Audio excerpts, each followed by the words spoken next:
The call came at 2:47 a.m. on a Tuesday.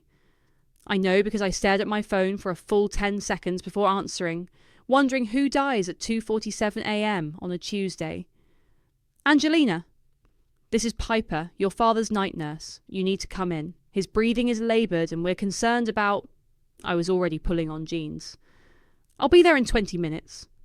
My name is Angelina, and I'm the daughter who moved 3 hours away thinking distance would make watching my father die easier. Spoiler alert, it doesn't. The hospital corridors at 3 a.m. smell like disinfectant and broken dreams. I found Dad's room and pushed through the door expecting the worst. Instead, I found him sitting up in bed, oxygen mask loose around his neck, looking tired but alert. Hey, sweetheart. His voice was raspy but warm. Sorry they scared you. Don't apologise for breathing problems, Dad. I kissed his forehead. Where's Trisha? She went home around midnight. Said she needed her beauty sleep. He tried to smile. You know how she gets when she's tired. I knew exactly how she got. Trisha had been my stepmother for 8 years, and in that time, I'd watched her perfect the art of being present when it looked good and absent when it mattered. Mr. Roy had a rough night, Piper explained, checking his IV. His oxygen levels dropped, but they're stable now. We called because his emergency contacts list has you first. First? I looked at Dad. Not Trisha? I updated it last month, he said quietly. You're the one who always comes. The words hit harder than they should have. I squeezed his hand and stayed until sunrise, watching his chest rise and fall, counting each breath like a prayer. Trisha showed up at 11 a.m. looking like she'd stepped out of a magazine. Perfect blonde highlights, designer athleisure wear, and enough concealer to hide the fact that she clearly slept through the night just fine. Oh, Angelina! You're here! She rushed over with theatrical concern. I came as soon as I got the message. I was so worried I could barely sleep. The lie rolled off her tongue so smoothly I almost admired it. How is he? She asked, not looking at Dad, but at her reflection in the window. Better, I said. The nurses got his breathing stabilised. Thank God! She pressed a manicured hand to her chest. I don't know what I'd do without him. Dad smiled weakly at her, and I felt that familiar knot in my stomach. He loved her. Really, genuinely loved her, which made what happened next so much worse. Angelina, honey, can we talk outside? Trisha's voice dropped to that breathy whisper she used when she wanted something. It's about Roy's care. In the hallway, she transformed. The theatrical concern melted into something more calculated. I've been researching rehabilitation therapists, she said, pulling out her phone. There's this amazing woman, Dr. Martinez, who specialises in recovery for patients with Roy's condition. She's had incredible success rates. That sounds great. What does insurance cover? Well, that's the thing. Trisha's eyes filled with tears on cue. She's not in network. But Angelina, if there's even a chance she could help Roy walk again, shouldn't we try? Shouldn't we do everything possible? The guilt hit like a freight train. Here I was, living 3 hours away while she was supposedly researching miracle cures. How much? I asked. 10,000. I know it's a lot, but I've already liquidated some of my jewellery to cover part of it. I just need help with the rest. She grabbed my hand. I can't bear to see him like this. Can you? I looked through the window at Dad, who was dozing peacefully, and felt the familiar weight of being the responsible one, the one who fixed things, the one who made the hard choices. I'll transfer it today, I said. Really? Her relief seemed genuine. Oh, Angelina, thank you. Roy is so lucky to have you. I sent the money that afternoon from my car in the hospital parking lot. $10,000 I'd saved for a down payment on a house, transferred to Trisha's account with a memo that read, Dad's therapy. 3 days later, I was scrolling through Instagram during my lunch break when I saw it. A tagged photo that made my blood freeze. Trisha, in a bikini, laughing in a hot tub at some luxury resort in Scottsdale. The caption read, sometimes you just need to treat yourself. Da. Self-care. Yeah, bless ma. La.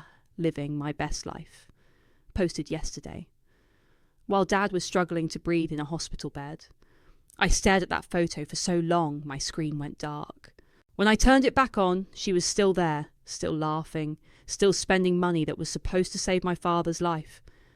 That's when I realised I wasn't dealing with a neglectful stepmother. I was dealing with something much worse. I didn't confront her. That's what the old me would have done, march into that hospital room and demand answers while she cried and made excuses. Instead, I did something I'd never done before. I got methodical. The first thing I remembered was the security system. Dad had fallen 6 months ago trying to get to the bathroom alone, and after that scare, I'd insisted on installing cameras throughout the house. For safety, I told him, so we can check on you remotely. Tricia had pitched a fit about privacy, but Dad overruled her. The cameras stayed. I'd never actually used the app until now. Sitting in my apartment that night, I logged into the system and scrolled back through the footage. The timestamp showed last Tuesday, the day after I'd sent the money. There was Tricia in the kitchen at 9 a.m, talking on the phone while Dad's morning medication sat untouched on the counter. "No, Daniel, I'm not being dramatic," she was saying to someone. "The old man's getting worse, which honestly speeds things up for us." My hands started shaking. I kept watching. At 11 a.m, she was supposed to help Dad with his physical therapy exercises. Instead, the camera showed her in the living room, painting her nails while Dad called for help from the bedroom. "Tricia, can you help me to the bathroom?" "In a minute, Roy." "I'm in the middle of something." She never went. 20 minutes later, Dad struggled to the bathroom alone, using the wall for support. I fast-forwarded through the day. Lunch medications skipped. Afternoon therapy session ignored while she video called someone, laughing about playing nurse to an invalid. But the worst part came at dinner. Dad was at the kitchen table trying to eat with hands that shook from his condition. He dropped his fork twice. "God, Roy, you're making such a mess," Tricia snapped. "Maybe you should just use a sippy cup like a toddler." "I'm sorry," Dad whispered. "I'm trying."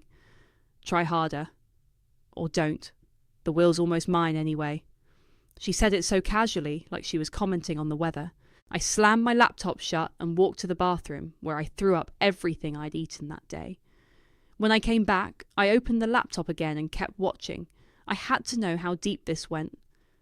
The next few days were more of the same. Medications, forgotten. Therapy sessions skipped. Dad left alone for hours while she went shopping or got her nails done. But Friday's footage made me see red. Tricia was on the phone with someone, Daniel, I assumed, while literally throwing Dad's evening pills in the trash. "The doctor says he needs these 3 times a day, but honestly, what's the point?" She laughed. "He's not getting better. Might as well save money on prescriptions." "Mum, that's pretty dark, even for you," came a voice through the speaker. "Oh, please, Daniel.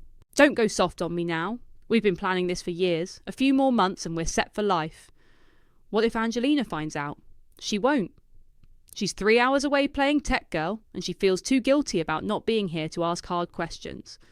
Besides, she just gave me 10 grand for a fake therapist. She's easier to manipulate than I thought." They both laughed. I sat there in my dark apartment, watching my stepmother mock my father's suffering while spending money I'd given her to help him. The betrayal cut so deep I couldn't breathe, but I kept watching. I had to see it all. Saturday's footage showed her getting ready for her spa trip, packing designer luggage while Dad slept in his chair, his breathing laboured. "Don't wait up, honey," she called to him sweetly. "I'm going to visit my sister for a few days." Dad didn't even wake up. Sunday through Tuesday, the house was empty except for Dad. No one came to check on him. No one brought meals. No one made sure he took his medications. On Tuesday morning, I watched him struggle to reach his phone and call 911 because he couldn't breathe properly. That was the call that brought me home. I closed the laptop and sat in the dark for a long time. Then I picked up my phone and called my cousin Jolie. "Hey, it's late," she answered. "Everything okay?" "No, nothing's okay." I took a deep breath. "I need to ask you something, and I need you to not ask questions yet." "Okay." "You still work at the hospital, right? You still have access to prescription logs and patient records?" There was a pause. "Angelina, what's going on?" "Jolie, I think Tricia is trying to kill my father." Another pause, longer this time. "What do you need me to do?" "I need you to help me prove it." "When?" "Tomorrow. And Jolie, we're going to need to be very, very careful about this." "Why?" "Because when I'm done, I'm going to destroy her." Jolie met me at a coffee shop downtown the next morning, looking like she hadn't slept much either. Show me what you have, she said without preamble.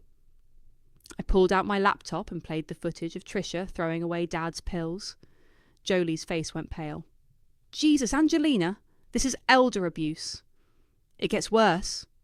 I showed her the conversation about the will, the neglected meals, the ignored calls for help. Okay, I'm convinced. What do you need from me? Dad's prescription records for the past 6 months. I need to know what he's supposed to be taking versus what he's actually getting. Jolie nodded. I can access that, but we need to be smart about this. If we're building a case, everything has to be documented properly. I'm not just building a case, Jolie. I'm building a bomb. We spent the morning at the hospital. While I sat with Dad, Jolie pulled his records. What she found made my stomach turn. Look at this, she said, showing me printouts in the family lounge. He's prescribed 3 different medications for his heart condition, 2 for blood pressure, and supplements for his muscle weakness. And, according to the pharmacy logs, only about 60% of these prescriptions have been filled in the past 3 months. The rest were marked as patient declined or no longer needed. But Dad didn't decline them. No. Someone with access to his insurance information did. I stared at the papers. She's been cancelling his medications. It looks that way. And Angelina, some of these are life-sustaining. Without his heart medication, his condition would deteriorate rapidly. How rapidly? Months, maybe weeks, depending on his overall health. I felt sick again. She's not just neglecting him. She's actively making him worse. We need more proof, Jolie said. This is good, but a lawyer would want a paper trail. That's when I remembered something.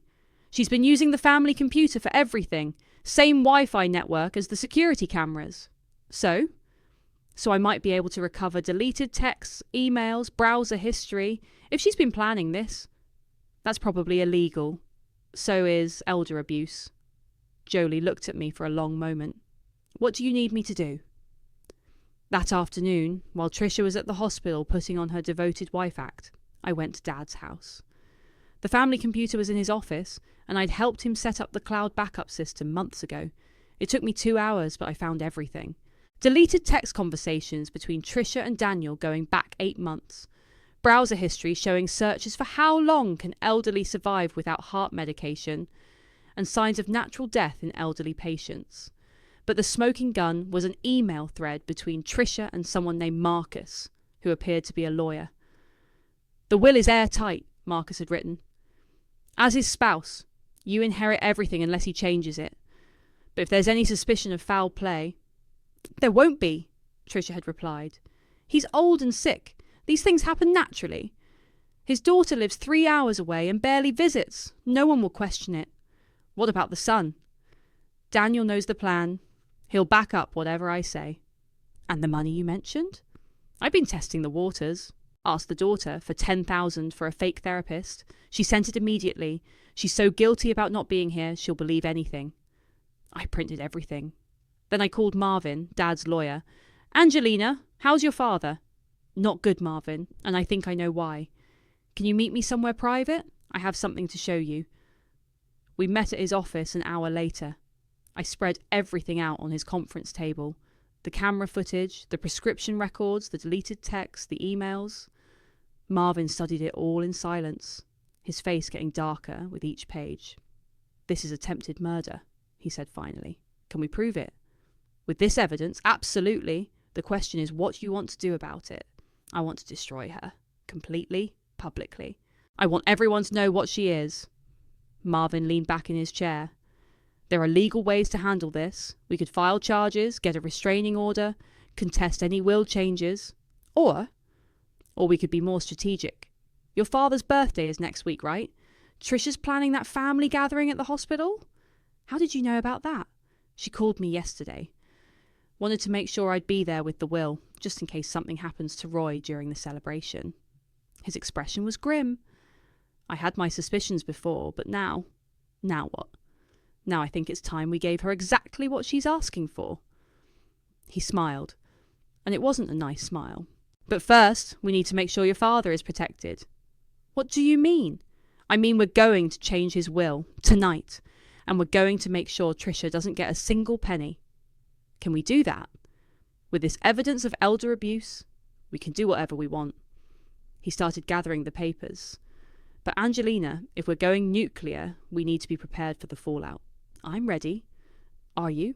Because once we do this, there's no going back. Your family will never be the same. I thought about Dad struggling to the bathroom alone, about Trisha laughing while throwing away his medications, about her calling me easy to manipulate. Good, I said. It shouldn't be the same. Marvin nodded. Then let's give her a birthday party she'll never forget. That night, Marvin and I sat in Dad's hospital room while he slept. The new will was spread across the bedside table, and Dad had signed it an hour earlier after we'd shown him everything. His reaction was the worst part. Not anger, not shock, just this quiet, broken acceptance. I knew something was wrong, he'd whispered. I just didn't want to believe it. Now Marvin was explaining the legal implications while I worked on something else. A letter that would end Trisha's world. The new will puts everything in a trust, Marvin said quietly. Joint trustees are you and Jolie. Trisha gets nothing. Daniel gets a small inheritance, but only if he cooperates with the investigation. What about the house? Yours. Along with his retirement accounts, investments, everything. She'll have to move out within 30 days. I nodded, still typing. The letter was taking shape. 3 pages of carefully documented facts, each one a nail in Trisha's coffin. What's your plan for delivery? Marvin asked. Piper's going to read it aloud at the birthday party. Trisha invited everyone. You, Jolie, Daniel, even some of Dad's old work friends. She wants an audience. She's going to get one. I finished typing and printed the letter. Marvin, what happens after? Legally, I mean. With this evidence, criminal charges for elder abuse, fraud, possibly attempted murder, civil suits for the money she stole, and once this goes public, he shrugged. Her reputation is finished. Good. The next morning I met Piper during her shift change. You sure about this? She asked, taking the sealed envelope. Once I start reading, there's no stopping. I'm sure. Just wait until everyone's gathered around Dad's bed. Trisha will probably want to make some speech about family and love. Let her finish, then say you have something from me. And if she tries to stop me, she won't. She'll be too shocked to react fast enough. Piper nodded. Your dad's a good man. He doesn't deserve what she's done to him. No, he doesn't. That afternoon, Trisha called me, her voice sickeningly sweet. Angelina, honey, I'm so excited about tomorrow. I've ordered a beautiful cake, and I invited everyone Roy cares about. It's going to be perfect. That sounds wonderful, Trisha. I was thinking maybe you could say a few words about what Roy means to you. I know he'd love that. Actually, I already prepared something. Piper's going to read it for me. Oh, how thoughtful. I'm sure it will be beautiful. If she only knew. The morning of Dad's birthday, I arrived at the hospital early. Dad was awake and alert, looking better than he had in weeks. Jolie had been monitoring his care personally, making sure he got all his medications. How are you feeling about today? I asked. Nervous, he admitted, but ready. I should have seen this years ago, Angelina. I'm sorry I put you in this position. You didn't put me anywhere, Dad. She did. Trisha arrived at noon, looking like she'd stepped off a magazine cover. Designer dress, perfect makeup, carrying flowers and balloons. Happy birthday, darling. She kissed Dad's forehead. 76 never looked so good. Dad managed a weak smile. Thank you. Everyone should be here soon. Marvin's bringing champagne. Well, sparkling cider for you, of course. And I have such wonderful things to say about our life together. I bet she did. Jolie arrived first, followed by Marvin carrying a briefcase instead of champagne. Daniel came in looking uncomfortable, avoiding eye contact with everyone. Daniel! Trisha beamed. Come give Roy a birthday hug. Daniel awkwardly hugged Dad, then retreated to a corner. A few of Dad's old colleagues showed up, making small talk about retirement and grandchildren. The room filled up quickly. Okay, everyone. Trisha clapped her hands. I want to say something before we cut the cake. She positioned herself next to Dad's bed, one hand on his shoulder. Roy and I have been married for 8 wonderful years. Through sickness and health, for richer and poorer, we've stood by each other. Her voice caught perfectly. Watching him fight this illness has been the hardest thing I've ever done, but it's also shown me what true love looks like. Several people nodded approvingly. Someone said, "Ah. Roy, you are the strongest, most courageous man I know. And I promise you I will never stop fighting for your health and happiness. She dabbed at her eyes with a tissue. The performance was flawless. Now let's celebrate this amazing man! Everyone applauded. Trisha basked in the attention. That's when Piper stepped forward, holding the envelope. Excuse me, everyone. I'm sorry to interrupt, but Angelina asked me to read something she wrote for her father. Oh, how sweet. Trisha smiled. Please, go ahead. Piper opened the envelope and began to read. Dear Dad, on your 76th birthday, I want to tell you how much you mean to me. But I also need to tell you, and everyone here, about something I've discovered. The room went quiet. Trisha's smile faltered slightly. 3 weeks ago, I gave Trisha $10,000 for a rehabilitation therapist who doesn't exist. The temperature in the room dropped 10 degrees. Piper kept reading, her voice steady and clear. But that was just the beginning of what I found. Piper paused, looking around the room. Every face was frozen in confusion, except mine, Dad's, and Marvin's. Trisha's smile had completely disappeared. I'm sorry, what is this about? Trisha laughed nervously. Piper, maybe we should save this for later. Let her finish, Dad said quietly. His voice carried more authority than it had in months. Piper continued reading. While Trisha was supposedly researching this miracle therapist, she was actually at a luxury spa in Scottsdale, posting photos on Instagram with hashtags like living my best life. Someone gasped. I watched Trisha's face cycle through emotions. Confusion, panic, anger. The same day she begged me for money to save Dad's life, she was laughing in a hot tub that I paid for. This is ridiculous, Trisha said, her voice getting shrill. Angelina, you're obviously upset about something, but making up stories. But that's not all I found, Piper read on. I found security footage from Dad's house showing Trisha throwing his heart medications in the trash, while saying, the will's almost mine anyway. The room erupted. Dad's colleague Frank stepped back from Trisha like she was radioactive. That's a lie, Trisha shouted. There's no footage of anything like that. Actually, there is, I said, speaking for the first time. I pulled out my phone. Would you like me to play it for everyone? Daniel suddenly looked like he was going to be sick. I found deleted text messages between Trisha and Daniel, planning this for months. I found browser searches for how long can elderly survive without heart medication. I found emails with her lawyer discussing how no one would question Dad's death because it would look natural. Stop, Trisha whispered, but Piper kept reading.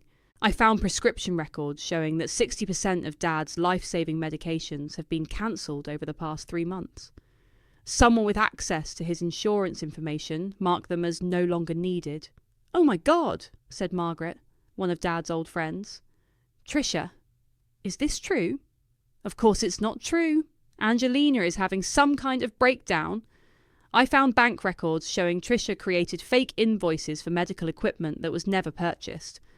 I found Venmo payments to herself from Dad's account for medical supplies that were actually spa treatments and shopping sprees. The room was dead silent except for Trisha's rapid breathing. But the worst part, Piper continued, was watching footage of Dad calling for help to get to the bathroom, while Trisha sat in the next room painting her nails and telling someone on the phone that she was playing nurse to an invalid. Frank stepped forward. Roy, is this true? Dad nodded slowly. I'm afraid it is. You're all insane. Trisha's composure finally cracked completely. Roy, tell them this is crazy. Tell them I love you. Do you? Dad asked quietly. Because I've been thinking about that a lot lately. Of course I do. We're married. We took vows. For richer or poorer, Dad repeated her earlier words, but apparently only richer. Jolie moved closer to Dad's bed, positioning herself between him and Trisha. This is all circumstantial.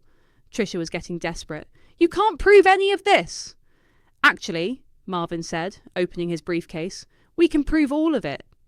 And we have. He pulled out a thick folder. Trisha, you're under investigation for elder abuse, fraud, and attempted murder. The police will want to speak with you. Police? Daniel finally spoke up. Mum, you said this was just about getting the inheritance early. You said Dad was going to die anyway. The room went dead silent. Daniel realised what he'd just admitted. Daniel? Trisha hissed. Shut up. No, Mom, I can't do this anymore. He looked at Dad. Roy, I'm sorry. I should have said something months ago. What exactly should you have said? Marvin asked, pen poised over a legal pad. She's been planning this since she married him. She showed me Dad's will, said we just had to wait for him to die naturally. But then when he got sick, she started speeding things up. How? Skipping his medications, ignoring his therapy. She said it would look like natural decline. Tricia lunged toward Daniel. You little... Frank and another man grabbed her arms. Get your hands off me, she screamed. This is all lies. Angelina is jealous because Roy loves me more than her. Actually, Dad said, his voice stronger than it had been in weeks, I think we need to talk about that. He looked directly at Tricia. I loved who I thought you were. But that person never existed, did she? Tricia's face crumpled. For a moment, she looked genuinely devastated. Roy, please. I do love you. Maybe I made some mistakes, but... Mistakes? I stood up. You tried to kill him. I never! You threw away his heart medication. I was confused. I didn't know... You searched for how long he could survive without it. Tricia looked around the room at all the horrified faces staring at her. This isn't over, she said, her voice low and dangerous. Roy, you'll regret this. All of you will. Actually, Marvin said calmly, I think you're the one who's going to have regrets. He pulled out another document. Roy signed a new will yesterday. Would you like to know what's in it? Marvin held up the document like it was a weapon. Roy's new will, signed yesterday in the presence of 2 witnesses, removes Tricia entirely from his estate. Tricia went white. That's impossible. We're married. I have rights. Not when there's documented evidence of elder abuse, Marvin said calmly. The law is very clear about that. What does that mean? Frank asked. It means Tricia gets nothing. Not the house, not the retirement accounts, not the life insurance. Nothing. You can't do this, Tricia screamed. I gave up 8 years of my life for him. You gave up 8 years planning to kill him, I said. Daniel stepped forward, his face pale. What about me? Marvin consulted the document. You received $25,000, Daniel, but only if you cooperate fully with the police investigation. That's it. 25,000? Tricia whirled on her son. Do you see what your big mouth just cost us? Mum, you were going to let Roy die. He's dying anyway. At least this way we would have been set for life. The room erupted again. Margaret started crying. Frank was shaking his head in disgust. So who gets everything? Someone asked. The bulk of the estate goes into a trust, Marvin announced. Joint trustees are Angelina and Jolie, with instructions to use the funds for Roy's care and medical expenses. And after Dad passes? I asked, though I already knew. The remaining assets transfer to you, with a portion set aside for medical research into his condition. Tricia's legs gave out. She sank into a chair, staring at nothing. 30 years, she whispered. I spent 30 years looking for security, and now I have nothing. You have your health, Dad said quietly, which is more than you were planning to leave me. Roy, please, we can work this out. I'll get help. I'll change. It's too late for that. Piper stepped forward again. I'm sorry, but I need to finish reading Angelina's letter. Tricia looked up with dead eyes. There's more? There's always more, I said. Piper found her place. But this isn't just about money or inheritance. This is about what happens when someone thinks they can destroy a family and walk away clean. What does that mean? Daniel asked nervously. It means I've sent copies of all this evidence to the district attorney, the state elder abuse hotline, and 3 local news stations. Tricia shot to her feet. You did what? Channel 7 is running the story tonight. Local woman accused of trying to murder husband for inheritance. They have the security footage, the deleted texts, everything. You can't do this to me. My reputation... Your reputation, I laughed. You are going to let my father die slowly while pretending to care for him. What reputation? I have friends. I have a social life. People will see this. Good. They should know what you are. Marvin closed his briefcase. Tricia, I'd recommend getting a criminal defense attorney. Today. This is insane. Roy, tell them to stop this. Dad looked at her for a long moment. You know what's insane? I actually mourned the woman I thought I married, but she never existed. I'm still that woman. I can be that woman. No, Dad said firmly. That woman wouldn't have thrown away my heart medication. That woman wouldn't have laughed about playing nurse to an invalid. That woman wouldn't have stolen money meant to save my life. Tricia started crying, but they weren't the practiced tears from her earlier performance. These were raw, desperate sobs. Please, she begged. Don't destroy me. I'll leave. I'll disappear. Just don't put this on the news. It's already done, I said. The story airs in 3 hours. Angelina, please.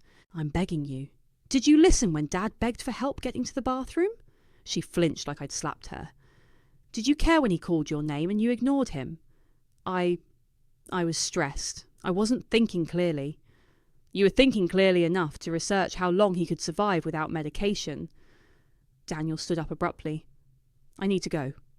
Roy, I'm sorry. I'm really, really sorry. Daniel, wait, Dad called. You don't have to leave. Yes, I do.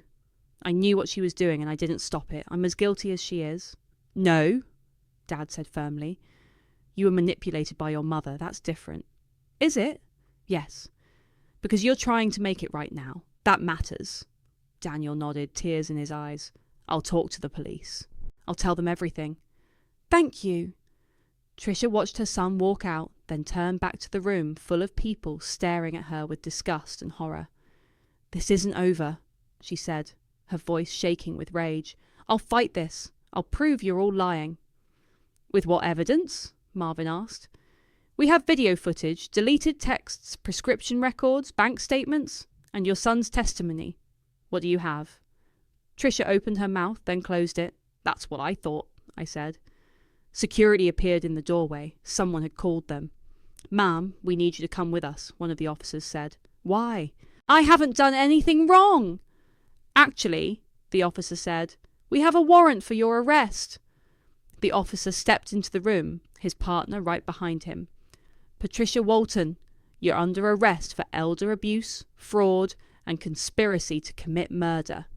This is a mistake! Tricia backed against the window. I want a lawyer. You'll get one.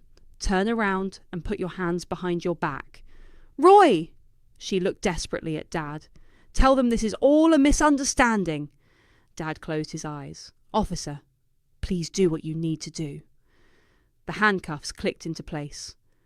Tricia's perfectly styled hair was falling in her face. Her designer dress wrinkled from struggling. You have the right to remain silent, the officer began. I'm not staying silent. This is a setup. Angelina planned all of this. Anything you say can and will be used against you in a court of law. Roy, please, don't let them do this to me. But Dad had turned away, staring out the window. As they led her toward the door, Tricia twisted around one last time. You think you've won, Angelina. You have no idea what you've started. Actually, I said, I know exactly what I've started. Justice. The door closed behind them. The room was silent except for the beeping of Dad's monitors. Frank cleared his throat. Roy, I don't know what to say. You don't have to say anything. Thank you all for being here. Margaret wiped her eyes. We had no idea. She seemed so devoted. She was devoted, Dad said quietly. To my bank account. One by one, his friends said their goodbyes, promising to visit again soon. When the room finally emptied except for family, Dad looked exhausted. How are you feeling? Jolie asked, checking his pulse. Tired, but lighter somehow. Dad, I said, sitting beside his bed. I'm sorry you had to go through that. Don't apologise. You saved my life. I should have seen it sooner. We all should have, but you're the one who did something about it. Marvin packed up his papers. Roy, the police will want to interview you tomorrow. Just tell them exactly what happened. Don't embellish, don't minimise. What happens next? With this much evidence, she'll probably take a plea deal, 5 to 10 years most likely. And the house? It's yours now. Tricia has 30 days to remove her belongings, but she'll be in jail, so her family will have to handle it. Dad nodded. What about Daniel? If he cooperates fully, he'll probably get probation and community service. The DA wants the bigger fish. After Marvin left, it was just me, Dad, and Jolie. The birthday cake sat untouched on the bedside table. Some party, I said. Dad actually smiled. Best birthday I've had in years. Really?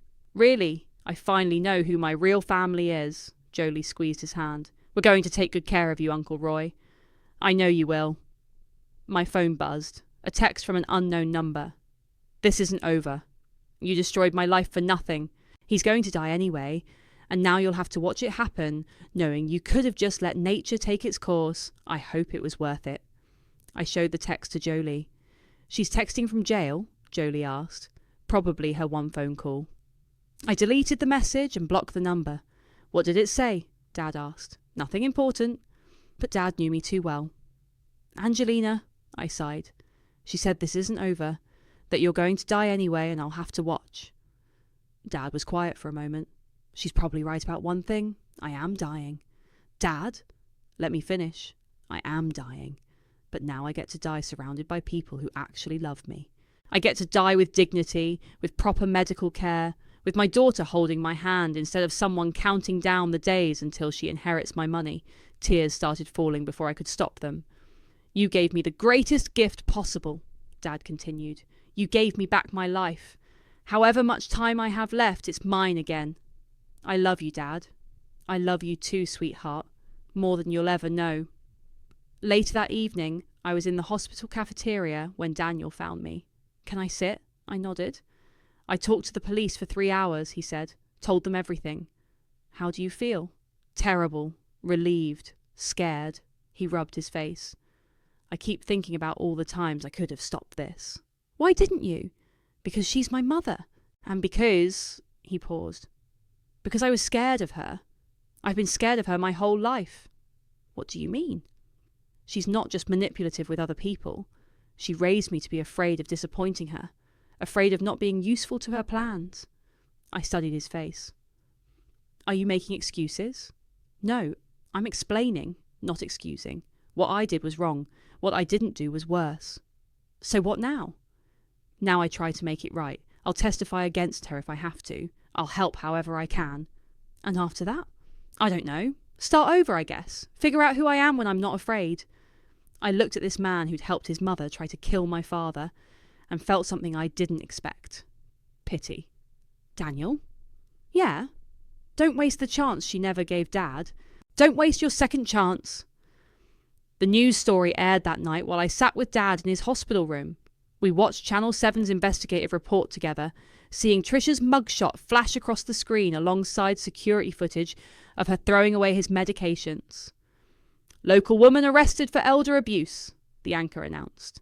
Patricia Walton allegedly tried to hasten her husband's death to inherit his estate. Dad reached for the remote and turned it off. Enough of that, he said. How's your apartment search going? I found a place 20 minutes from your house. 1 bedroom, decent rent. You don't have to move back for me. I'm not moving back for you. I'm moving back for me. I squeezed his hand. Turns out I don't like being 3 hours away when my family needs me. The next morning, Piper knocked on the doorframe. You have visitors. 2 detectives entered, followed by Daniel. He looked like he hadn't slept. Mr. Roy, I'm Detective Martinez. We need to ask you some questions about your wife's care. Dad answered everything honestly. Yes, his medications were often missed. Yes, he'd noticed Tricia seemed distracted and absent. Yes, he'd suspected something was wrong, but hadn't wanted to believe it. And you, Ms. Angelina, the second detective said. When did you first become suspicious? When I saw her Instagram photos from the spa. The same day she begged me for money to save Dad's life. What made you decide to investigate further? Because nobody else was going to, and my father deserved better. After the detectives left, Daniel lingered in the doorway. Roy, I wanted to tell you something. What's that? When I was a kid, before Mom married you, we moved around a lot. Different men, different houses. But you were the first one who ever asked me about school, who came to my baseball games. Dad's eyes softened. I remember those games. You had a good arm. You were more of a father to me than my real dad ever was. That's what makes this so much worse. Daniel, look at me. Dad's voice was firm. You were a child when your mother and I got married. Children aren't responsible for their parents' choices. But I'm not a child now. No, you're not. And now you're making your own choices. Better ones. Daniel nodded, tears in his eyes. I'll keep making better ones. The district attorney's office called that afternoon. Tricia had accepted a plea deal. 7 years for elder abuse and fraud. The attempted murder charges were dropped in exchange for her cooperation and a full confession. 7 years, I told Dad. Is that enough? It's something. And her reputation is destroyed. The story's been picked up by 3 more news stations. What about the money she stole? Marvin says we can recover most of it through civil court. Her assets are being frozen. Dad closed his eyes. I keep thinking about the woman I thought I married. She felt so real. Maybe parts of her were real. Maybe that's what made her so good at this. Do you think she ever loved me? I considered lying, giving him a comfortable answer, but he deserved the truth. I think she loved the idea of you. The security, the lifestyle, the inheritance. But love you? The real you? I shook my head. No, Dad. I don't think she did. He was quiet for a long moment. Thank you for being honest. Always. That evening, Jolie brought Chinese takeout to the hospital room. We ate lo mein and watched old movies while Dad dozed in his chair. How's he really doing? I asked quietly. Better. His heart function has improved since he's been getting proper medication. He's not dying tomorrow, Angelina. But he is dying. We're all dying. The question is how we spend the time we have. My phone buzzed. A Facebook message from someone I didn't recognise. I saw the news about Tricia. I'm her neighbour. I wanted you to know that everyone in the neighbourhood suspected something was wrong. She used to complain about taking care of your father like it was such a burden, but then she'd drive off in her Mercedes to go shopping. We all thought it was strange. I showed the message to Jolie. People knew, she said. They just didn't want to get involved. But they're willing to gossip about it now. That's how it works. Everyone's brave after someone else does the hard thing. Dad woke up as the credits rolled on the movie. What did I miss? Nothing important, I said. Just some people finally finding their courage. Better late than never. Is it, though? Dad looked at me seriously. Yes, because courage isn't about being fearless. It's about being afraid and doing the right thing anyway. You were terrified of what you might find when you started digging, weren't you? Terrified. But you did it anyway. That's real courage. I didn't do it to be courageous. I did it because I was angry. Sometimes anger is just love with nowhere to go. I thought about that as I drove home that night. Anger as love with nowhere to go. Maybe that's what justice really was. Love finally finding its target. My phone rang as I pulled into my apartment complex. Unknown number. Hello? This is Daniel. I wanted to tell you something. What? He asked. Thank you. For what? For stopping her. For saving Roy. For giving me a chance to be better than I was. Don't thank me yet. Be better first. I will be. Good. Because karma doesn't always need help, but sometimes it does. And I'm done being the only one willing to help it along.